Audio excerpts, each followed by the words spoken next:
बिलासपुर गांव में भूषण अपनी बेटी के साथ रहता था। उनकी आर्थिक स्थिति बहुत खराब थी। वो लोग बहुत गरीब थे। बाबा, आप इस उम्र में इतनी काम क्यों कर रहे हो?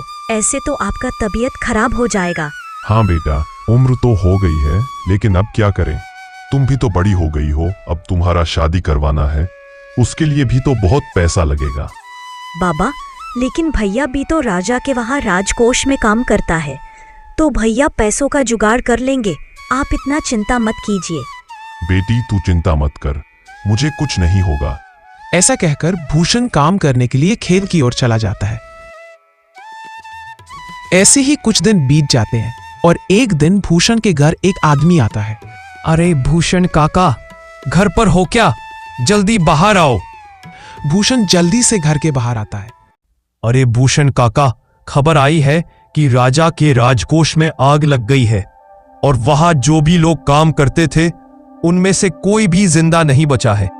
आपका बेटा अजय भी उसी कोषागार में काम करता था। वहां काम करने वाले लोग बुरी तरह से जल गए हैं और कोई भी जिंदा नहीं बचा है। ये सुनकर भूषण पर दुखों का पहाड़ टूट पड़ा। कुछ दिनों के बाद उसी गांव में राजमहल से एक आदमी आता है। भूषण पेड़ के नीचे अकेला दुखी होकर बैठा था। भाई साहब, जरा सुनिए तो, क्या आप जानते हैं कि भूषण का घर कहाँ है? क्यों भाई, तुम कौन हो और कहां से आए हो?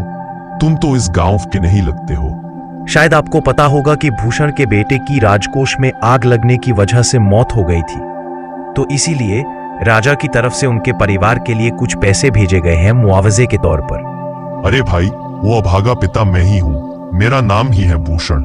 अच्छा हुआ आप मुझको यहीं मिल गए, नहीं तो मैं आपको कहाँ कहाँ ढूंढता फिरता गांव में। अब आप ही संभालिए अपनी अमानत, मैं यहाँ से चलता हूँ। इतना कहकर वह आदमी पैसों को भूषण के पास रखकर चला जाता है। घर जाकर जब भूषण बैग खोलकर देखता है तो वह देखता है कि उसमें बहुत सारे पैसे होते हैं, लेकिन इतना पैसा देखने के बाद भी उसके मन में खुशी नहीं हुई। बाबा, आपको इतने सारे पैसे कहाँ से मिले? बेटा, ये है राजमहल से राजा ने भेजा है अजय की मौत के लिए मुआवजे के तौर पर। मुझे यह पैसे लेना अच्छा तो नहीं लग रहा है बेटा, लेकिन क्या कर सकते हैं? तुम्हारी शादी भी तो करानी होगी ना, तो उसके लिए पैसा चाहिए। हाँ बाबा, अगर भगवान ने हमारे साथ ऐसा किया है तो उसमें हम क्या कर सकते हैं। लेकिन इतने सारे पैसे एक साथ हमारे घर पर सुरक्षित नहीं रहेंगे, क्योंकि अभी गांव में चोरी कितनी ज्यादा हो रही है, आपको तो पता ही है। तो हम इस पैसों को कहाँ पर रखेंगे? यह बात तो तुम सही कह रही हो। इतना कहकर भूषण कुछ सोचने लगा। बाबा, क्या सोच रहे हो? बेटी, मैं सोच रहा हूँ कि यह पैसों को मैं जमींदार के पास रख दूं तो यह सुरक्षित रहेगा, और जब इनकी जरूरत होगी तब मैं जमींदार जी से वापस मांग लूंगा।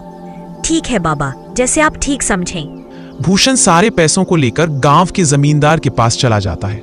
नमस्ते जमींदार जी, मैं भूषण इसी गांव में रहने वाला एक गरीब किसान हूँ। अच्छा भूषण, बोलो तुम्हारा क्या काम है मेरे पास? जमींदार जी, मेरा बेटा राजकोष में काम करता था और कुछ दिन पहले वहां पर आग लगने के कारण उसकी मौत हो गई थी।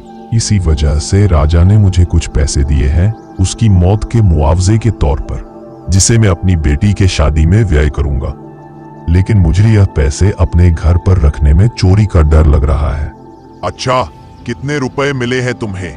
जमींदार जी, यही कोई 7,000 रुपए होंगे मेरे पास।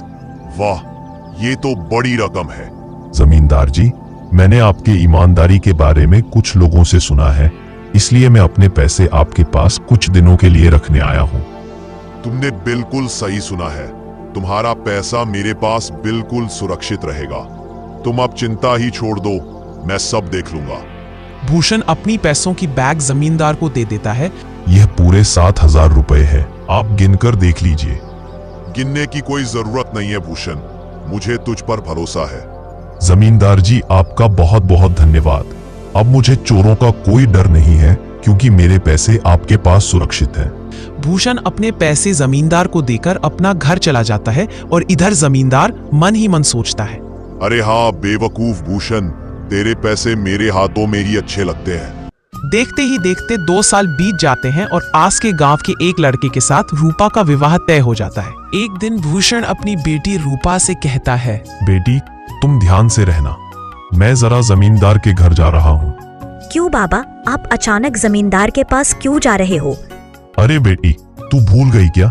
जमींदार जी के पास हमने जो 7,000 रुपए जमा रखे थे वो वापस लाने जाना है, क्योंकि अभी तो तुम्हारे शादी में उन पैसों की बहुत जरूरत रहेगी। अरे हाँ बाबा, मैं तो भूल ही गई थी उन पैसों के बारे में। ठीक है बेटी, तो मैं चलता हूँ। इतना कहकर भूषण जमींदार एक घर चला जाता है। जमींदार जी, मैंने आपके पास जो 7,000 रुपए रखे थे वो वापस लेने आया हूँ, क्योंकि अभी मेरी बेटी का शादी तय हो गया है। अरे भाई साहब, मैंने पहचाना नहीं आपको, वैसे कौन हो आप? अरे जमींदार जी, मैं भूषण हूँ।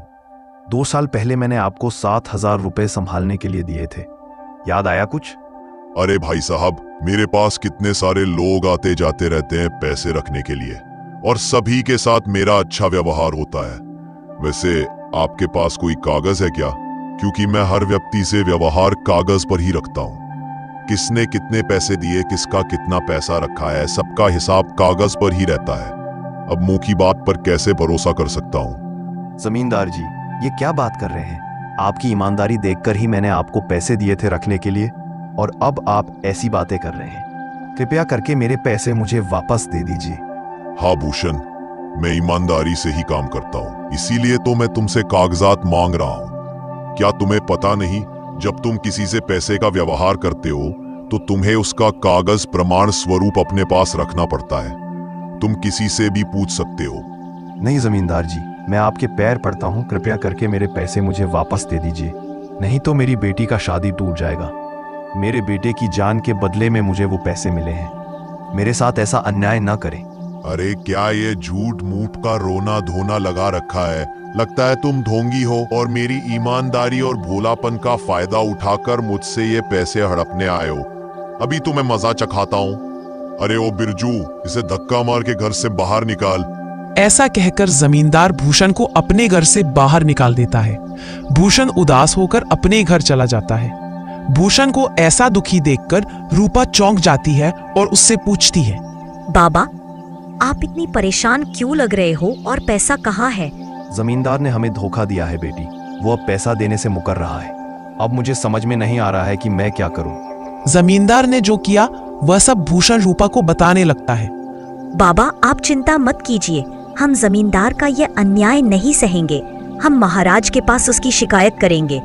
क्या फायदा होगा बेटी? हमारे पास तो ऐसा कोई प्रमाण नहीं है जिससे ये साबित हो सकेगा कि हमने वह पैसा जमींदार के पास रखा था। फिर भी आप एक बार शिकायत तो करके देखिए, शायद कुछ उपाय हो भी सकता है। ठीक है बेटी, अगर तुम बोल रही हो तो एक बार ये भी करके देखता हूँ। उसके बाद भूषण राज दरबार में जाकर राजा के पास सारी बातें बताता है। भूषण की शिकायत सुनने के बाद राजा कहते हैं, अरे भूषण, तुमने तो बड़ी बेवकूफी कर दी। भला ऐसे कोई किसी के पास पैसा रखता है क्या? तुम्हारे पास तो कोई सबूत भी नहीं है। क्या तुम में से किसी के पास कोई तरकीब है इस समस्या के समाधान करने का? महाराज, मेरे पास एक तरकीब है, यदि आप कहे तो मैं बताना चाहता हूँ। अच्छा बताओ, तुम्हारे पास क्या तरकीब है इस समस्या के समाधान के लिए?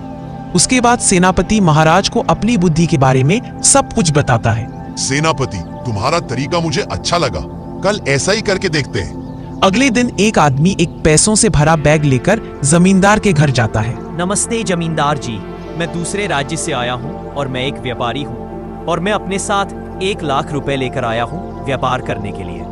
लेकिन मैंने सुना कि यहाँ पर चोरी बहुत ज्यादा होती है और मेरे पास अभी कोई सुरक्षित घर नहीं है, तो मैं आपके पास अपना पैसा रखना चाहता हूँ जिससे कि वह सुरक्षित रहे। क्या आप मेरे सारे पैसे अपने पास संभाल के रख सकते हैं? आपके सिवाय इस गांव में किसी पर भरोसा नहीं कर सकता। अरे भाई, ये भी कोई पूछने की बात है? मेरे पास आपके पैसे एकदम सुरक्षित रहेंगे।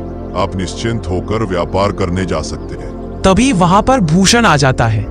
जमींदार भूषण को देखकर चौंक जाता है और मन ही मन सोचता है, इस बार तो बड़ी मछली हाथ में लगी है। बार बार ऐसा मौका नहीं मिलता।